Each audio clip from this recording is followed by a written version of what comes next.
दुरूद शरीफ पढ़ना।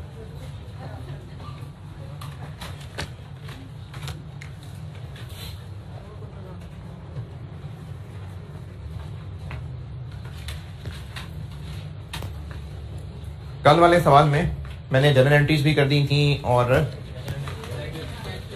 लेजर भी बना दिए थे और एंड पे ये चीज़ें कंक्लूड भी की थी कि इस तरीके को asset account is maintained at cost क्यों कह रहे हैं, या एक्यूमुलेटेड डेप्शन अकाउंट को एक्यूमुलेटेड डेप्शन क्यों कहते हैं, ये भी बता दिया था। और दूसरे तरीकों को asset account is maintained at net book value क्यों कह रहे हैं, ये बातें मैंने कल बता दी थी। डबल एंट्रीज में टी अकाउंट की शक्ल में कोई एतराज परेशानी है तो बताएं। आपसे एक कॉमन सवाल अगले टॉपिक्स में भी हो सकता है कि इनकम स्टेटमेंट और बैलेंस शीट के एक्सट्रैक्ट्स बना दें।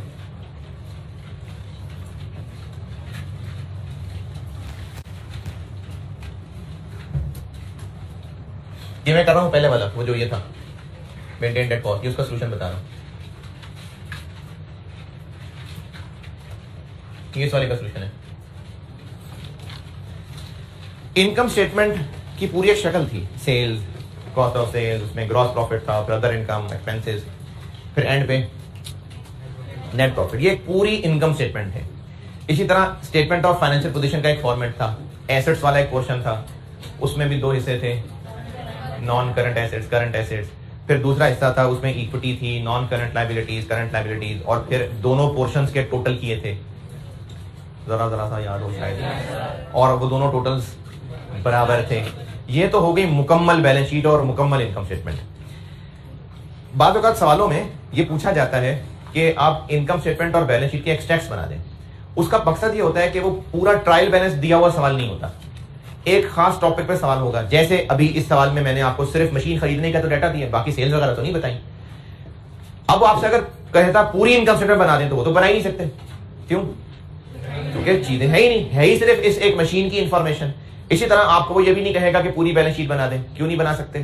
क्योंकि एसेट लायबिलिटीज नहीं है। तो फिर वो बजाय इसके कि कहे कि पूरी बैलेंस शीट और पूरी इनकम स्टेटमेंट बनाए, वो कहते हैं कि इनकम स्टेटमेंट और बैलेंस शीट के एक्सट्रैक्ट्स बना दें।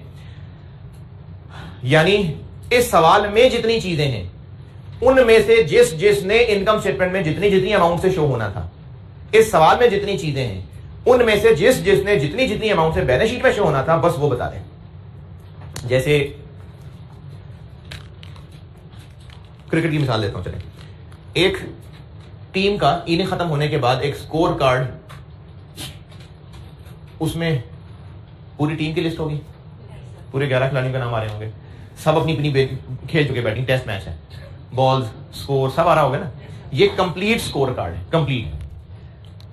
अगर सिर्फ एक खिलाड़ी के बारे में ये पूछा हो कि बस एक खिलाड़ी का स्कोर कार्ड में जिस तरह की लाइन आ रही होगी बस वो बता दें, तो हम उसमें सिर्फ ये एक लाइन बता दें अगर, तो इस एक लाइन का मकसद होगा कि ये सिर्फ इस एक खिलाड़ी की वो इंफॉर्मेशन है जो स्कोर कार्ड में आनी थी, तो इसके लिए पूरा स्कोर कार्ड बनाएंगे नहीं, तो हम कहेंगे कि हमने पूरे स्कोर कार्ड का एक एक्सट्रैक्ट बताया, एक छोटा सा टुकड़ा, एक सैंपल। तो इनकम स्टेटमेंट और बैलेंस शीट की अगर पूरा सवाल होगा तो ट्रायल बैलेंस दिया होना चाहिए। लेकिन अगर पूरा सवाल नहीं है और आपसे मुख्तलिफ टॉपिक्स के ऊपर सवाल, जैसे अभी वाला सवाल किस टॉपिक पे था, मशीन पे, तो उसके लिए फिर पूरी इनकम स्टेटमेंट बैलेंस शीट मांग ही नहीं सकते। तो वो आपसे पूछेंगे कि इनकम स्टेटमेंट और बैलेंस शीट के एक्सट्रैक्ट्स बना दें। उसका तरीका ये होगा कि आप हेडिंग दे दें इनकम स्टेटमेंट, और सेल्स, कॉस्ट ऑफ सेल्स तो पता ही नहीं है, तो बस आप सिर्फ इतना बताएंगे कि इस सवाल में जो चीजें इनकम और एक्सपेंसेस थे वो इस हेडिंग में बस लिस्ट डाउन कर देंगे। ये मतलब होगा इनकम स्टेटमेंट के एक्सट्रैक्ट्स का। इनकम स्टेटमेंट में क्या क्या चीजें जाती हैं? एक्सपेंसेस, इनकम ना, तो पूरी इनकम स्टेटमेंट तो नहीं बना सकते ना, डाटा नहीं है। तो इस सवाल में जो भी एक्सपेंस इनकम है हम उनको यहां लिस्ट डाउन करके उनकी फिगर लिख देंगे, तो ये हो जाएगी इनकम स्टेटमेंट के एक्सपेंस। इसी तरह से इस सवाल में जो भी एसेट, लायबिलिटी, इक्विटी की चीज होगी हम हेडिंग देंगे बैलेंस शीट के एक्सट्रैक्ट्स और उनको लाइन आइटम लिख देंगे, तो ये सवाल का आंसर हो जाएगा एक्सट्रैक्ट्स ऑफ इनकम स्टेटमेंट और एसओएफपी। तो इस तरह से ये FAR 1 में एक टेस्ट होने वाली चीज है कि इनकम स्टेटमेंट और एसओएफपी के एक्सट्रैक्ट्स बना दे। तरीका दोबारा बता रहा हूं, उस सवाल में जो चीजें भी इनकम एक्सपेंसेस होंगे हम एक्सट्रैक्ट्स ऑफ इनकम स्टेटमेंट की हेडिंग देके उनको जस्ट लिस्ट डाउन कर देंगे और उनकी वैल्यू। मकसद क्या होगा कि अगर इनकम स्टेटमेंट पूरी बनती तो उसमें ये लाइनें इस अमाउंट से आती। एसओएफपी के एक्सट्रैक्ट्स हम पूरी बैलेंस शीट तो नहीं बना रहे होंगे, तो जो कुछ इस सवाल में एसेट लायबिलिटी होगा वो हम एक्सट्रैक्ट्स ऑफ एफएएसपी की हेडिंग देके उसमें लिख देंगे। मकसद क्या होगा कि अगर पूरी बैलेंस शीट बनती तो ये लाइनें इतनी इतनी वैल्यू से उसमें आती हैं। ये एक्सट्रैक्ट्स ऑफ एसओसीआई और नहीं, एक्सट्रैक्ट्स ऑफ इनकम स्टेटमेंट और एसओएफपी का तरीका है।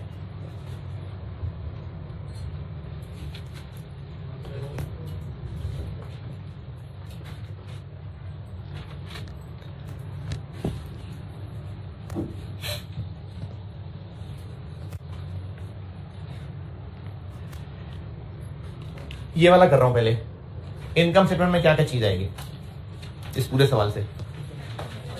डेप्रिसिएशन, बस डेप्रिसिएशन। और चूंकि मैंने 3 साल की कहे थे, तो क्या क्या है वो साल? 19, 20, 21।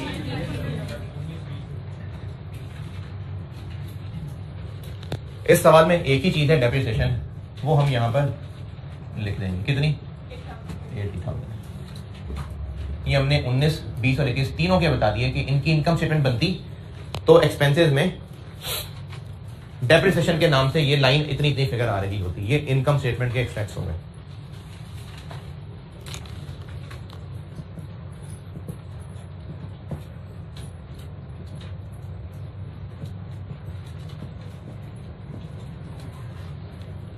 इस सवाल में से एसओएफपी में क्या जाना था? मशीन। कहां पर? Current assets, non current assets, current liabilities, non current liabilities के इक्विटी। नॉन करंट एसेट्स में तो हम बताएंगे कि हम बैलेंस शीट बनाते हैं तो उसमें एक हेडिंग होती है नॉन करंट एसेट्स की,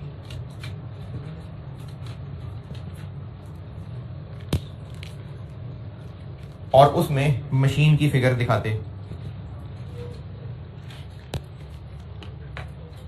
क्या फिगर दिखाते? कॉस्ट। बिल्कुल शुरू में जब मेजरमेंट का दरख्त इधर करके बनाया था, इधर initial measurement, subsequent measurement, cost model, revaluation model. तो कॉस्ट मॉडल के तहत कॉस्ट लेस एक्यूमुलेटेड डेप्रिसिएशन। और अगर मैं अकाउंट से बताऊं तो एक मशीन अकाउंट बना हुआ है हमारे पास और एक, तो एक्यूमुलेटेड डेप्रिसिएशन भी एसेट ग्रुप का ही, इसलिए इसी के अंदर आएगा। लेकिन चूंकि एक क्रेडिट बैलेंस है, तो जिस तरह इनकम स्टेटमेंट में सेल्स में से सेल रिटर्न लेस हो रही होती है, परचेज में से, तो इसी तरह के है ये एसेट का ग्रुप, इसलिए आएगा यहीं पर इसी के साथ। लेकिन ये डेबिट बैलेंस है, ये क्रेडिट बैलेंस है, तो इसको उसमें से लेस करके शो करेंगे। 2019 के टी अकाउंट देख के बताइए मशीन में क्या बैलेंस आ रहा था? 2। एक्यूमुलेटेड में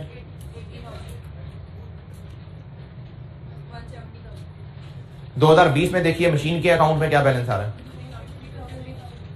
एक्यूमुलेटेड के अकाउंट में क्या बैलेंस आ रहा है।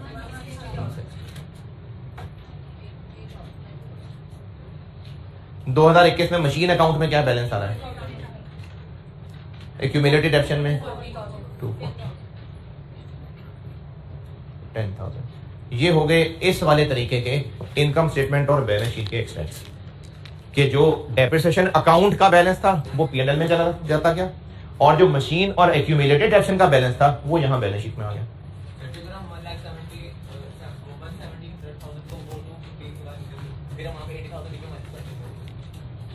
इसकी जगह 170 लिख देते हैं। नहीं ना, एसेट के अकाउंट में क्या बैलेंस आ रहा है? एसेट के अकाउंट में क्या बैलेंस आ रहा है 2020 में? अकाउंट बनाया था टी अकाउंट, तो 2021 2020 में एसेट मशीन के अकाउंट में कितना बैलेंस आ रहा है?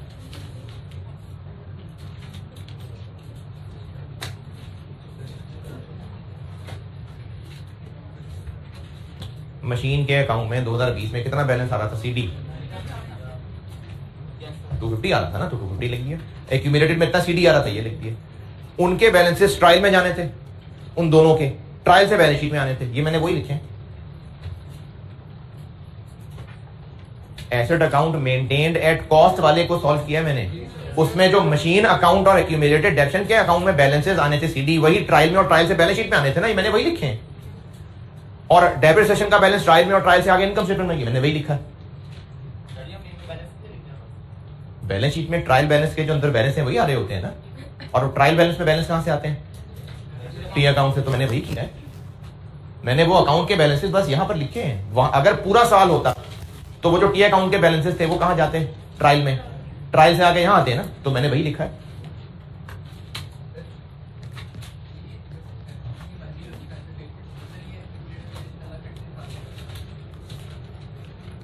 ये थोड़ा जल्दी है सवाल, जब इसको बिल्कुल एग्जाम लेवल के सवालों पे जाएंगे ना, फिर बता दूंगा कि क्या इसको फेस पे लेस करना था, नहीं करना था। अभी थोड़ा जल्दी है, अभी हाँ लेस कर रहे हैं।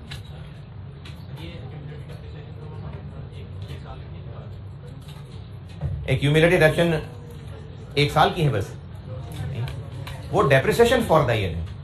एक्यूमुलेटेड डेप्शन तो है ही एसेट ग्रुप का अकाउंट, उसने तो एक्यूमुलेट ही होना है, उसका तो सीडी बीडी चल।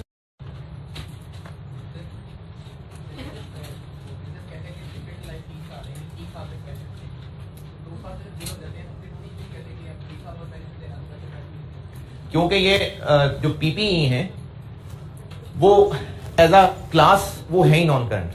अच्छा, सवाल ऑनलाइन वालों के लिए सवाल एक स्टूडेंट ने ये पूछा है कि ये जो मशीन है ये जब इसकी जिंदगी का आखिरी साल रह जाएगा तो उससे कितने साल और बेनिफिट मिल सकते होंगे?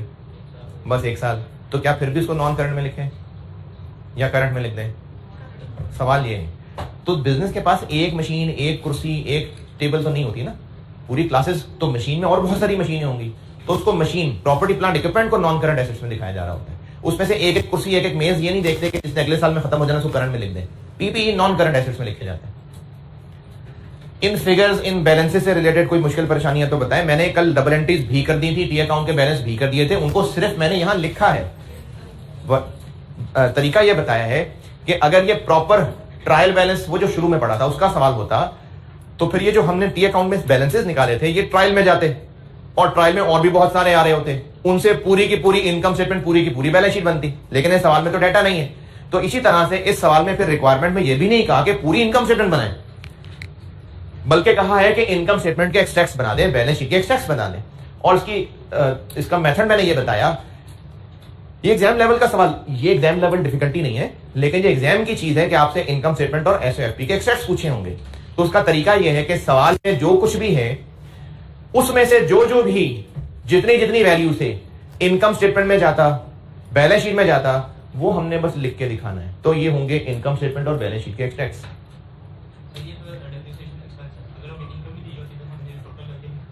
प्रॉफिट तो सारी इनकम सारे एक्सपेंसेस पे निकलना था। अगर कोई बीच में इनकम भी आ रही होती तो वो भी जस्ट एक लाइन लिख देते, और वो 2 एक्सपेंस और आ रहे होते वो भी बस उनकी 9 लाइन लिख देते, क्योंकि एक्सट्रैक्ट्स में ना चीजें तो पूरी नहीं है, तो प्रॉफिट कैसे निकाले? तो इसके सिर्फ हम जो सवाल में एक्सपेंस इनकम है वो बस यहां पर लिखते जाते।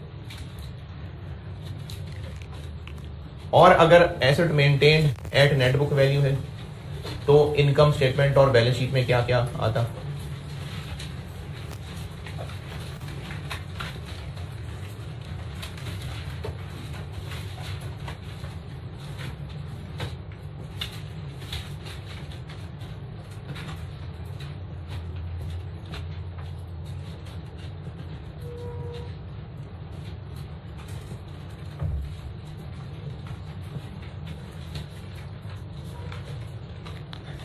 जी, maintained at net book value वाला देखिए, तो इनकम स्टेटमेंट में क्या आता?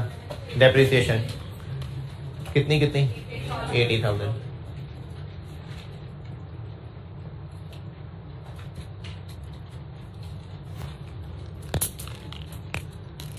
बैलेंस शीट में क्या आता? नॉन करंट एसेट्स में मशीन आती है बस। एक्यूमुलेटेड भी है नहीं, बस मशीन है। तो मशीन का जो भी सीडी बैलेंस होता है वो ट्रायल में आता, और ट्रायल से आगे एसओएफपी में चला जाता। 2019 में कितना? 10,000। तो देखें, चाहे account maintained net book value हो चाहे कॉस्ट हो, एंड रिजल्ट सेम है। क्या सेम है? डेप्रिसिएशन एक्सपेंस है और एसेट की कैरिंग अमाउंट बैलेंस शीट में आ रही। और कैरिंग अमाउंट क्या है? कॉस्ट मॉडल पे कॉस्ट माइनस एक्यूमुलेटेड। तो प्रेफर्ड तरीका प्रेजेंटेशन का यही है कि जिसमें एक्यूमुलेटेड का अलहदा अकाउंट चलता है, लेकिन ये भी एक है, सवालों में हो सकता है, इसलिए बताया। कल जो आपको मैंने डबल एंट्रीज बताई थी और फिर उनकी प्रैक्टिस के लिए टी अकाउंट्स कराए थे, उनमें से प्रेफर्ड तरीका यही है, मेंटेन्ड एट कॉस्ट। यानी असल में भी प्रेफर्ड ये है कि एक्यूमुलेटेड का अलहदा अकाउंट बन रहा होता है। ये तरीका सिर्फ इसलिए बताया था कि बाद सवाल भी इस शक्ल में हैं, इसलिए ये तरीका बताया था, वरना सिर्फ डेप्रिसिएशन डेबिट और एक्यूमुलेटेड डेप्रिसिएशन क्रेडिट वाला तरीका ही बताता।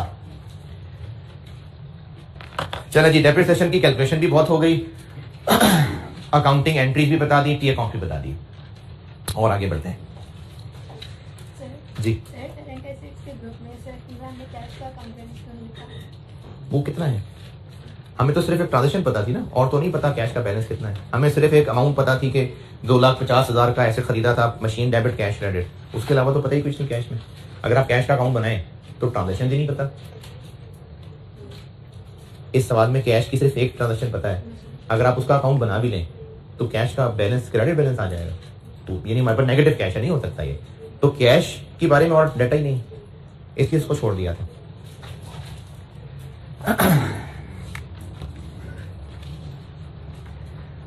सवाल लिखें, ये अभी तक जो किया ना उसकी प्रैक्टिस के लिए, कि आपको कुछ पल्ले भी पड़ा कि मैं ही बोले जा रहा हूं।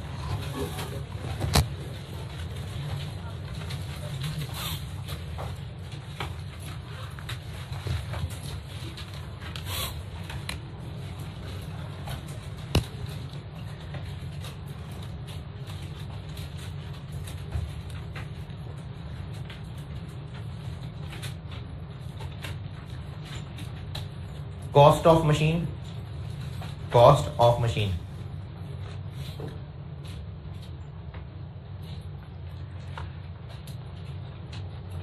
$500,000, 5 लाख।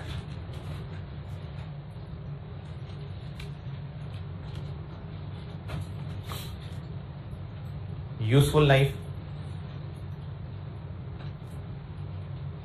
8 साल, 8 years। Residual value 20,000, 20,000। Straight line method है, स्ट्रेट लाइन मेथड है।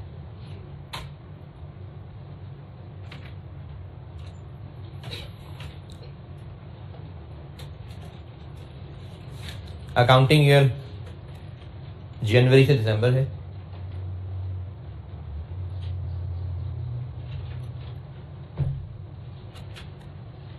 मशीन खरीदी थी 1 जनवरी 2018।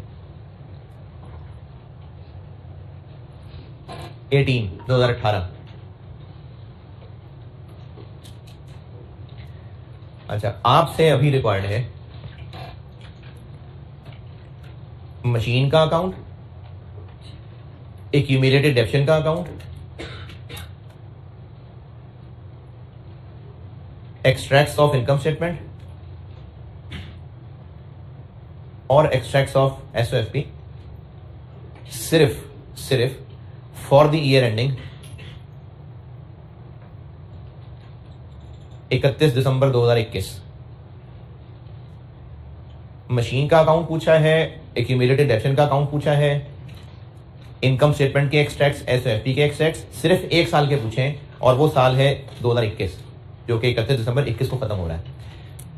अच्छा, मैंने आपको जो कल सारे सिखाए थे वो तो पूरे 3 साल की पूरी पिक्चर दिखाई थी ना, तो अब आपसे मैं पूरे 8 साल नहीं पूछ रहा, उनमें से सिर्फ 2021 पूछ रहा हूं। तो सोच समझ के, हौसले के साथ, अकल के साथ 2021 पूछा है मैंने सिर्फ, करिए।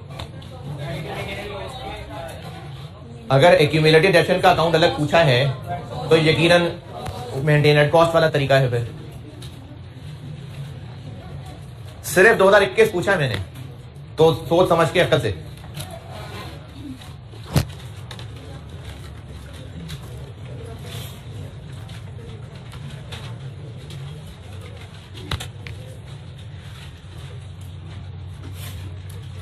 कल वाले सवाल को देखिए तसल्ली से, उसको अच्छी तरह समझें। टेस्ट नहीं है, लेकिन आप करेंगे तो आपसे होगा। कल वाला तो मैंने किया था।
हाँ जी,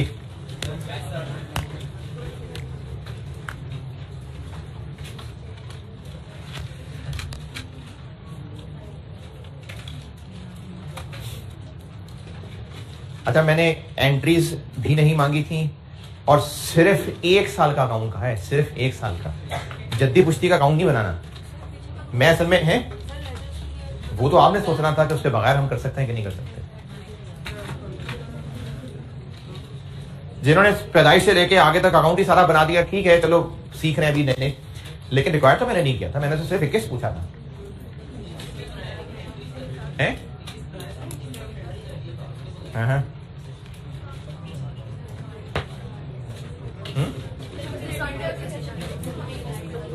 अच्छा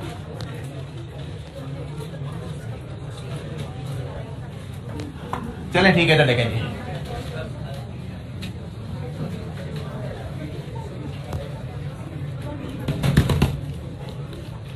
मशीन का अकाउंट मांगा था, क्या सिर्फ 2021 का अकाउंट नहीं बन सकता? चले जिसने बनाया हो, और अभी मैं बना के दिखा रहा हूं, सही बनाया हो तो शाबाश, बाकी लोग भी गौर करें कि वो कैसे डायरेक्ट बना सकते थे। सिर्फ 2021 को सोचते हैं। मशीन का खरीदी थी तो अब यहां पर उसका खरीदना तो नहीं आ रहा होगा, यहां पर क्या आ रहा होगा? बीडी आ रहा होगा 5 लाख। 18 में खरीदी थी तो 21 में तो वो बीडी आ रहा होगा ना। कल वाले आप देखें मैंने सारे अकाउंट जो चलाए थे तो बस 19 में वो मशीन डेबिट और कैश क्रेडिट थी, उसके बाद अगले ईयर में क्या था? बस बीडी था। और चूंकि इसमें और मजीद कुछ नहीं है तो 31 दिसंबर 21 सीडी, ये मशीन अकाउंट हो गया। तो इसके लिए क्यों जरूरत पड़ी कि पिछले 20-19 के अकाउंट बनाने की? कोई नहीं। यहां आते हैं, एक्यूमुलेटेड में क्या आ रहा होगा? पहले तो बैलेंस ब्रॉट डाउन आ रहा होगा इधर 1 जनवरी 21 को बीडी बैलेंस आ रहा होगा। अच्छा कितना आ रहा होगा? Accumulated depreciation, accumulated. मैंने आपसे 21 पूछा है, पहले कितने गुजर गए? 18, 19, 20। स्ट्रेट लाइन है, 1 साल की रिडक्शन कितनी? 60। तो 3 गुजर गए हुए, तो यकीनन वो 180,000 आ रहा होगा। ये बगैर अकाउंट बनाया नहीं समझ आया? 180,000। 5 लाख कॉस्ट है, 20,000 आरबी है, 8 साल लाइफ है, 1 साल की रिडक्शन हो गई 60,000। तो एक्यूमुलेटेड है ही, 3 साल गुजर गए हुए थे, तो 3 साल की फिगर ये बीडी आ रहा होगा यकीनन। और इस साल मजीद 31 दिसंबर 21 depreciation debit accumulated reduction credit 60,000। 31 दिसंबर 21 सीडी 24। बस ये अकाउंट पूछे थे मैंने, ठीक है। तो अब जरूरी है पिछले 4 बनाने? नहीं। और 2021 के ही मैंने एक्सट्रैक्ट्स ऑफ इनकम स्टेटमेंट और बैलेंस शीट पूछे। डेप्रिसिएशन में इनकम स्टेटमेंट में कितना? 60,000। मशीन का अकाउंट बैलेंस 5 लाख। एक्यूमुलेटेड 240, 260। ये पूछा था जी मैंने जी। हाँ? अच्छा इसी सवाल में अगर मैंने आपको डेट ऑफ परचेज 1 जनवरी ना बताई होती, 1 जुलाई कही होती है, तो फिर ये 3 साल की बजाय 2.5 साल, 2.5, यानी इधर आ रहा होता 150।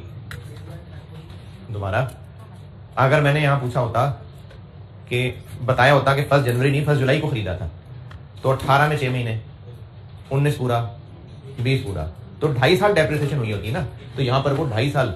अच्छा फिर क्या फिर हमें अकाउंट बनाना पड़ता? नहीं। इस चैप्टर में जब आगे बढ़ेंगे ना तो फिर कुछ शॉर्टकट्स भी बताऊंगा, फिर हम शॉर्टकट्स भी सीख लेंगे, तो फिर हम वो शॉर्टकट लगा लेते हैं। यहां तक बताइए जो पूछना है। डेप्रिसिएशन कैलकुलेशन हो गई, डिडक्शन मेथड सारे मैंने, चार्ज पॉलिसी भी बता दी, डेबिट क्रेडिट भी हो गया, अकाउंट भी हो गए। अब और आगे बढ़ते हैं भाई, अभी तक कायम है ना सारे, को मरने वाले तो नहीं हो गए, अभी इसने और मुश्किल होते जाना है, बस चलते जाए साथ साथ।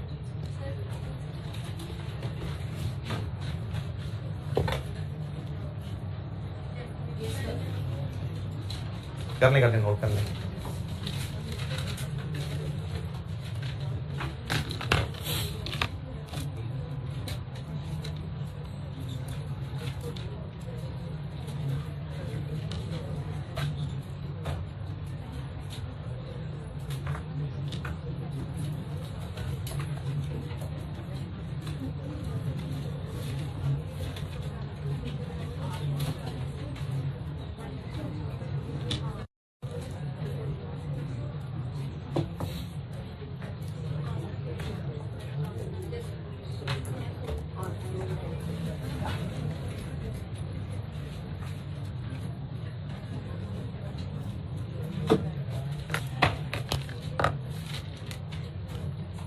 स्ट्रेट लाइन मेथड में डेप्रिसिएशन का फार्मूला क्या था? कॉस्ट माइनस, ठीक है, यानी इसमें इस्तेमाल हो रही है कॉस्ट, आरवी और लाइफ। आरवी और लाइफ ये कंफर्म है या अंदाजा है? अंदाजा है, अंदाजा। हो सकता है कुछ अरसे बाद अंदाजा चेंज हो जाए, बिल्कुल हो सकता है।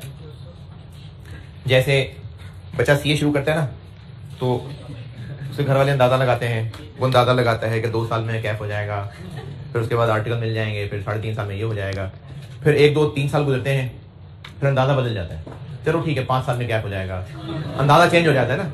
तो अंदाजा चेंज हो सकते हैं। तो डेप्रिसिएशन के फार्मूले में हम, चाहे वो रिड्यूसिंग बैलेंस मेथड है, वहां पर भी रेट निकालने के लिए ये चीजें इस्तेमाल हुई थी। आर्ट मेथड है तो रेजिडुअल वैल्यू और यूजफुल लाइफ के अंदाजे हैं, चेंज हो सकते हैं।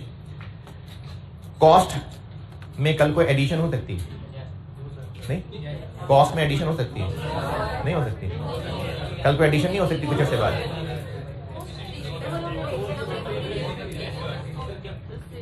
हाँ जी, हो सकता है कि मशीन में हम कुछ और, जैसे बिल्डिंग है, बिल्डिंग में एक फ्लोर और बना लें, तो वो जो एक फ्लोर और बना लेंगे तो बिल्डिंग बढ़ जाएगी, तो बिल्डिंग की कॉस्ट भी बढ़ जाएगी, तो कुछ अर्से बाद एसेट की कॉस्ट में एडिशन हो सकती है। यानी कॉस्ट भी कल को बढ़ सकती है, लाइफ और रेजिडुअल वैल्यू भी चेंज हो सकती है। जब ये वाकयात हो जाएंगे तो उसके ऑनवर्ड डेप्रिसिएशन के फार्मूले बदल जाएंगे।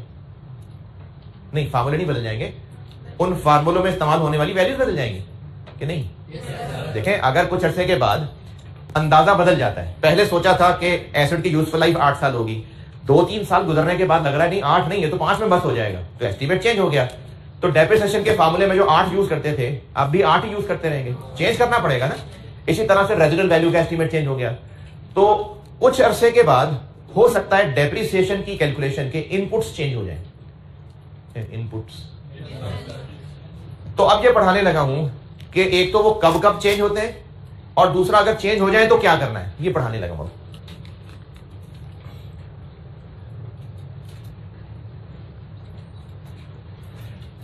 एक सादा सादा सा सवाल, एसेट खरीद लिया, उसकी कॉस्ट निकाल ली, उसकी भी प्रैक्टिस कर ली, डेप्रिसिएशन की कैलकुलेशन के सारे मेथड्स की प्रैक्टिस कर ली, डेबिट क्रेडिट की भी प्रैक्टिस हो गई। अब इसको और मुश्किल की तरफ लेके जा रहे हैं कि कुछ अरसे के बाद डेप्रिसिएशन की कैलकुलेशन में जो इनपुट्स हैं उनमें चेंजेस आ जाए।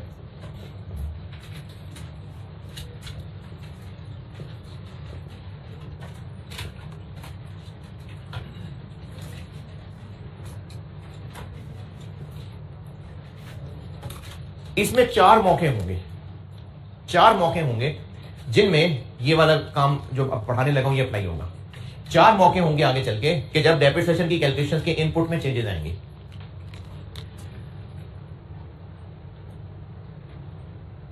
यानी क्या रीजन होंगे कि ये चेंज हो जाएंगे? एक होगा कि एस्टीमेट चेंज हो जाए,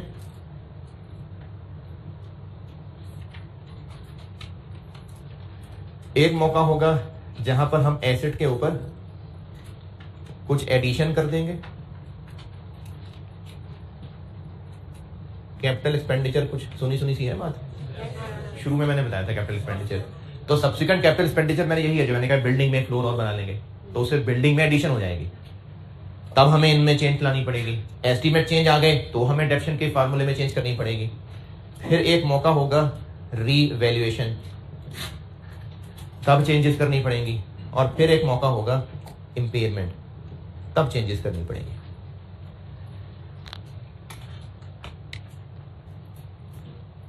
इन 4 मौकों पे वो जो डेप्रिसिएशन की कैलकुलेशन सीखी थी हमने, उनमें यूज होने वाली वैल्यूज बदल रही होंगी। ये 4 मौके ऐसे आएंगे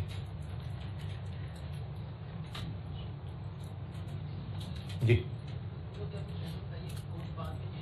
हाँ, कोई बात नहीं, छोड़ दें, ये जब पढ़ाऊंगा तो दोबारा बता दूंगा।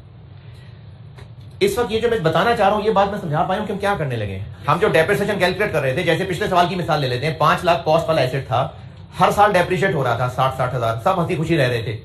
चौथे साल कुछ ऐसा हो जाए कि उस फार्मूले में हमें फिगर्स बदलनी पड़ जाए, तो फिर क्या करेंगे, ये मैं वो पढ़ाने लगा हूं। तो पहले मैंने बताया कि 4 वो मौके होंगे कि जब इनमें चेंजेस आनी है, या तो एस्टीमेट चेंज हो रहा होगा, या सब्सिक्वेंट कैपिटल एक्सपेंडिचर हो रहा होगा, या रिवैल्यूएशन होगी, इम्पेयरमेंट। इन मौकों पे हमें डेप्रिसिएशन कैलकुलेशंस में यूज होने वाली फिगर्स को बदलना पड़ता है, उसके लिए कुछ और काम करना पड़ता है। इनमें से क्योंकि आपके लेक्चर नोट्स बन रहे हैं तो फिर अभी ही लिखना है बात खुद अपने पास ब्रैकेट में कि ये चीज तब समझाऊंगा जब इसी चैप्टर में आगे चल के रीवैल्यूएशन मॉडल पढ़ाऊंगा, और ये चीज जब समझाऊंगा जब मैं IS-36 पढ़ाऊंगा। तो अभी हम मेनली बस ये दो डिस्कस करेंगे।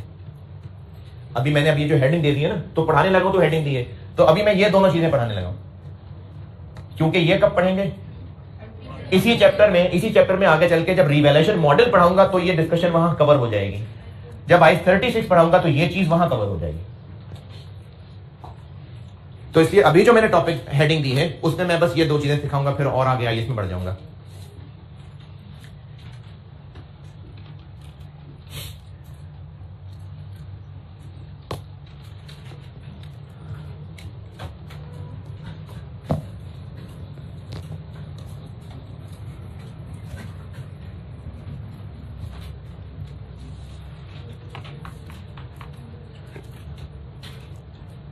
नोटेड? ये कराता हूं जी पहले, चेंजेस इन एस्टिमेट्स, पहले ये पढ़ते हैं।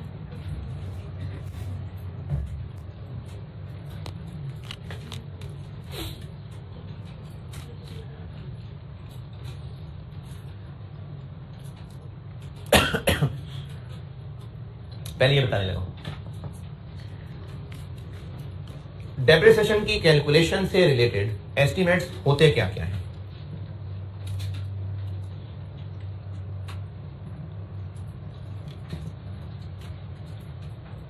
हाँ जी, जो मर्जी आप मेथड देख लें, क्या क्या है जो अंदाजे हैं और वो डेप्रिसिएशन कैलकुलेशन में यूज हो रहे होते हैं जी।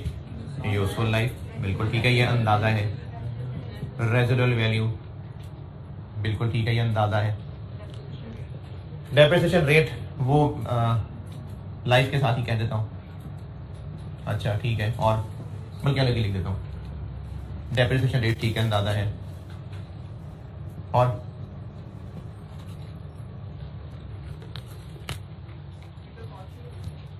हाँ जी, तो कॉस्ट अंदाजा है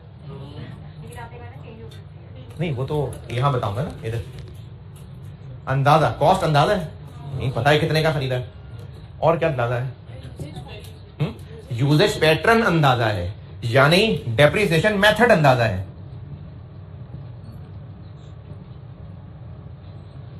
मैंने आपको एक पॉइंट लिखवाया था जब डेप्रिसिएशन की बातें लिखवा रहा था कि डेप्रिसिएशन मेथड कैसे डिसाइड होता है, पर्चियां डाल के। फिर एसेट के साथ उसके मैनुअल में लिखा होता है कि इसको आपने स्ट्रेट लाइन से करना है डेप्रिशिएट। नहीं, मैनेजमेंट अंदाजा लगाती है कि इससे बेनिफिट पैटर्न किस तरह का होगा और उसको सामने रख के फिर मेथड डिसाइड किया जाता है। तो चूंकि वो बेनिफिट पैटर्न अंदाजा होता है, इसलिए डेप्रिसिएशन मेथड भी एक अंदाजा होता है।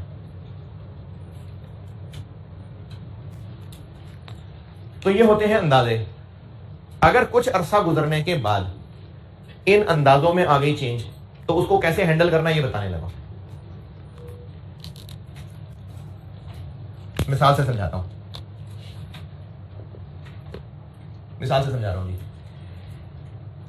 एक एसेट की कॉस्ट थी 4 लाख और आरबी वगैरह कोई नहीं थी, और इसका जो अंदाजा शुरू में लगाया वो 5 साल अंदाजा लगाया।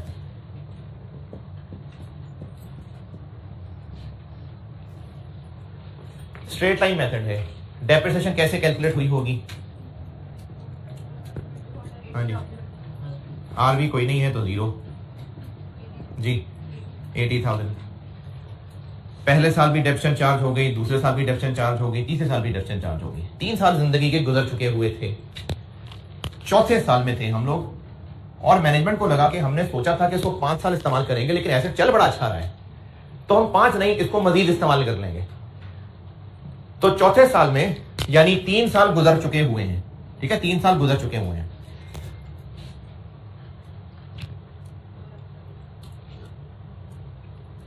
अब मैनेजमेंट ने सोचा कि हम इसको मजीद 2 साल इस्तेमाल करेंगे। वैसे पुराने अंदाजे के मुताबिक जिंदगी कितनी रह गई थी, 2 साल रह गए थे। मैनेजमेंट ने सोचा कि नहीं, इसको हम 2 साल मजीद इस्तेमाल कर लेंगे।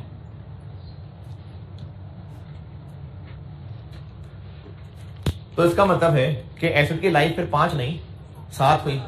तो वो जो हमने पिछले ईयर्स में ये फार्मूला लगाया, तो फिर ये तो गलत हो गया। तो हमें फिर टाइम मशीन में बैठ के पीछे जाना चाहिए और सारी फिगर्स बदल देनी चाहिए? नहीं कर सकते ऐसे। तो क्या ये 5 क्या गलत किया था हमने? उस वक्त के लिहाज से यही बेस्ट अंदाजा था। तो इसलिए चूंकि वो उस वक्त तक और बदनीयती कोई नहीं थी, हमने वाकई बेस्ट अंदाजा लगाया था, तो वो जो 3 साल डेप्रिसिएशन चार्ज कराए वो ठीक है, वो हो गई। बस अब हमने अंदाजा रिवाइज कर लिया, तो अब से ऑनवर्ड क्या करें? बस इन 2 साल में डेप्रिशिएट कर दें या 4 साल में फैला दें? 4 में फैला दें। ईयर 4 की यानी ये डेप्रिसिएशन कैसे कैलकुलेट करें? जिन्होंने पहले पढ़ा हुआ है वो नहीं बोलिएगा, नहीं लोग। इस चौथे साल की डेप्रिसिएशन कैसे कैलकुलेट करें? क्या मैं ऐसे करूं 4 लाख माइनस 0 डिवाइडेड बाय 4? क्यों ठीक नहीं है ये? क्योंकि हमने जो डेप्रिसिएशन चार्ज करनी होती है, हमने इस खर्चे को तोड़ तोड़ के एक्सपेंस बनाना होता है। तो इतना तो पहले ही तोड़ दिया था इसको, अब जो बाकी रह गया है उसको बनाना चाहिए। तो 3 साल गुजर गए थे, इस 4 लाख में से 2,40,000 डेप्रिशिएट हो चुका था, यानी इस वक्त 3 साल गुजरने के बाद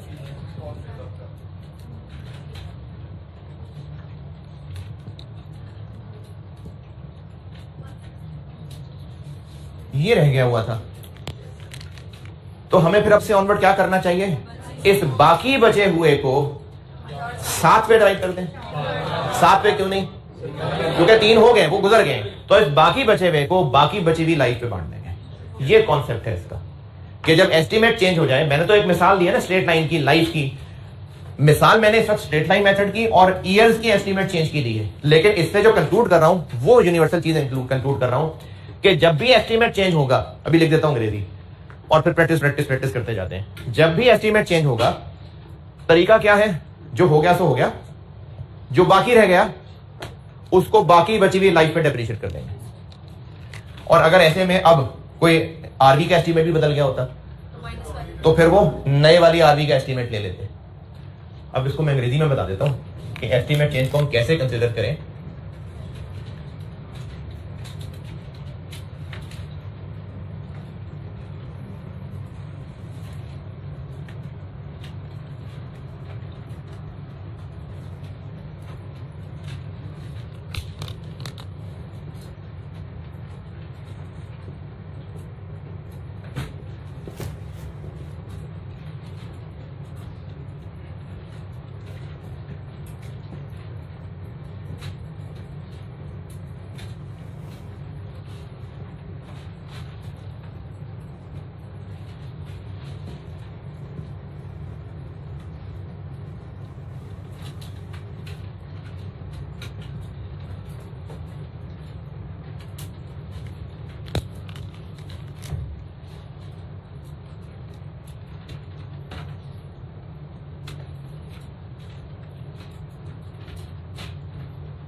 ये अंग्रेजी देखें, ये बात समझ आती है मैं कह रहा हूं।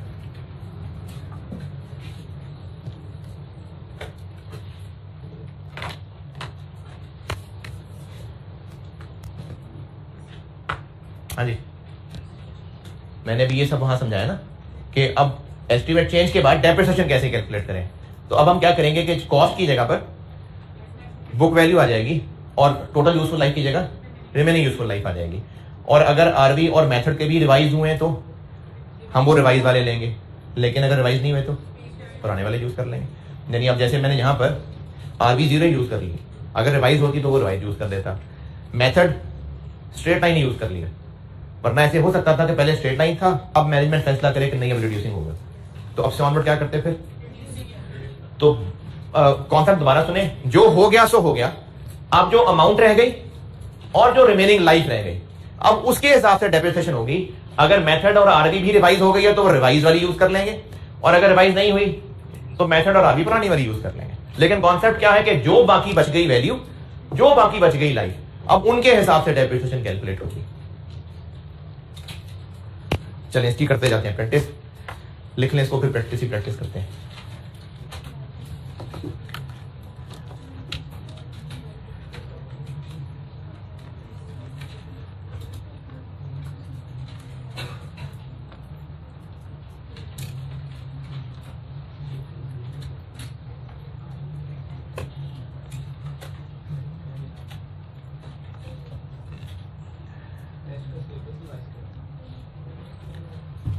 यही ये जो अब टेस्ट 2 है, कॉस्ट की कैलकुलेशन, डेप्शन की कैलकुलेशन, वही मेथड वगैरह जो पढ़े।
हाँ, डेप्शन कैलकुलेशन तक ये सब नोटेड।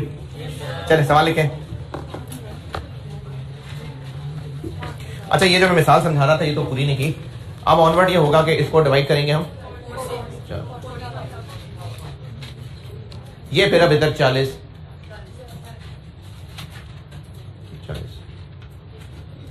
तो ये एग्जांपल अगर कोई नोट कर रहा है तो वो पूरी तो करूँ ना।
चले ठीक है, लिखें सवाल। Cost of equipment, cost of equipment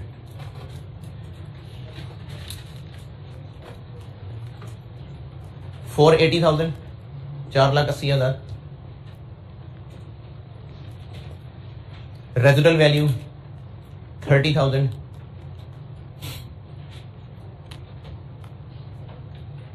Initial estimate of useful life, initial estimate of useful life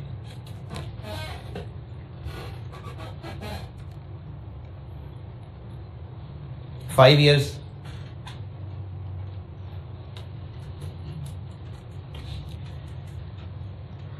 During year 4,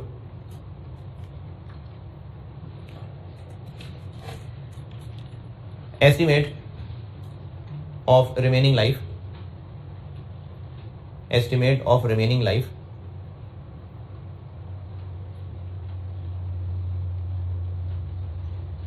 was increased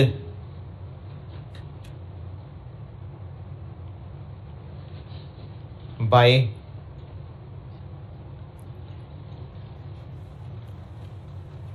2 years. Increased by 2 years. Estimate of residual value was revised to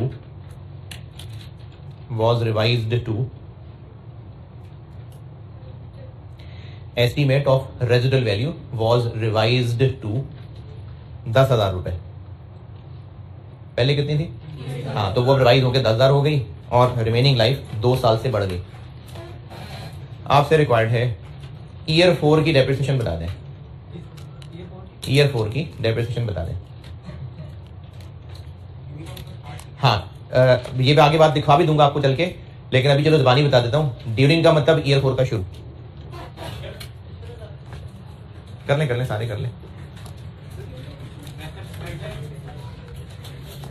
straight line बताया था मैंने, नहीं बताया तो कौन सा कर रहे हैं फिर? नहीं बताया, स्ट्रेट लाइन। ये एग्जाम का हल है, यदि अगर आपको डेटा से जो आसान लग रहा है ना वो यूज कर लें, तो इसमें तो स्ट्रेट लाइन आसान है, तो स्ट्रेट लाइन। रिक्वायर्ड मैंने कहा है आपसे कि ईयर 4 की डेप्रिसिएशन फिगर बता दें। डेप्रिसिएशन एक्सपेंस फॉर ईयर 4 बता दीजिए।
हाँ जी, कितने साल गुजर गए थे? 3 साल गुजर गए थे। तो 1 साल की डेप्शन पहले होती थी कितनी? 480 माइनस 30 ओवर 5, 90,000। तो 3 साल गुजर गए थे, यानी 270 डेप्रिसिएशन चार्ज हो गई हुई थी। अब ईयर 4 के लिए जो डेप्रिसिएशन हो गई तो हो गई, अब हम 480 की बजाय 210 लेंगे और minus RV divided by 4। Formula वही था, cost minus RV over life. बस अब कॉस्ट की जगह क्या हो गया? Net book value. Useful life की जगह क्या हो गई? Remaining useful life. ये किया है ना। तो इसमें से मैंने कहा माइनस की हुई आरवी, 480 में से कहा माइनस की आ गई? कहीं भी नहीं। Cost minus accumulated, book value लिखी हुई है मैंने, आरवी तो कोई नहीं माइनस की हुई। नहीं, कॉस्ट 480, 50,000। चले एक सवाल होमवर्क लिखें, और मैंने आपको डेप्रिसिएशन रेट निकालने का, रिड्यूसिंग बैलेंस मेथड में डेप्रिसिएशन रेट निकालने का फार्मूला बताया था, उसको अक्लमंदी से इस्तेमाल करिएगा। मैं तो कल कर ही दूंगा उसको बोर्ड पे, पहले खुद अपनी अकल इस्तेमाल करिएगा।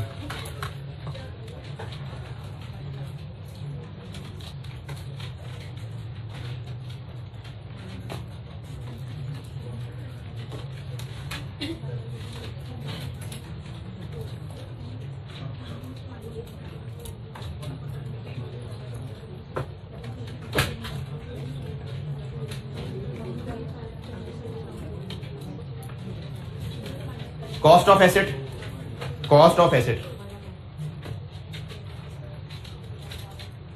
5,05,000।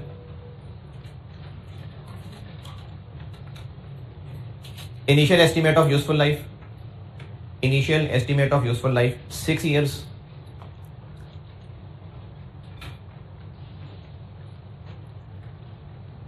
Depreciation rate initially estimated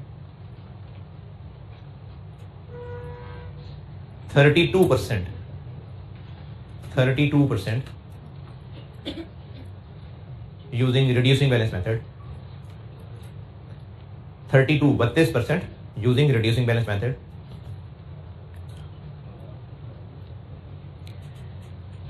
during year 3, यानी 2 साल गुजरे अभी, during year 3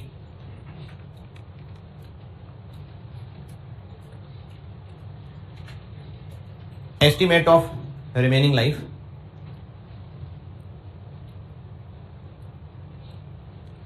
was increased by 1 year।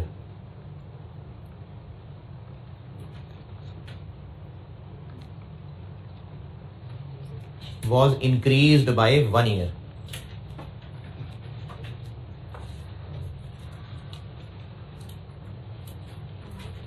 Residual value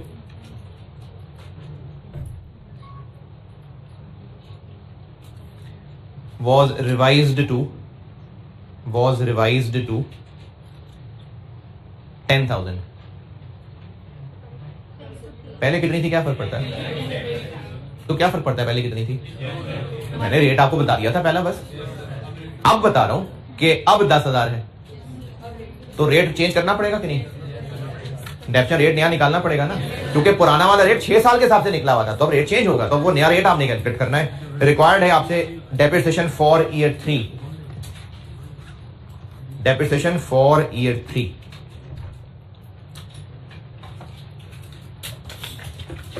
कल कोई रीस नहीं थी आपको क्या? खटका है, हाँ। अच्छा, किसी बच्चे से, ये बहन भाइयों में बात ऑब्जर्व की जा सकती है कि अगर किसी बच्चे को वालिदैन काम ज्यादा कह रहे हैं,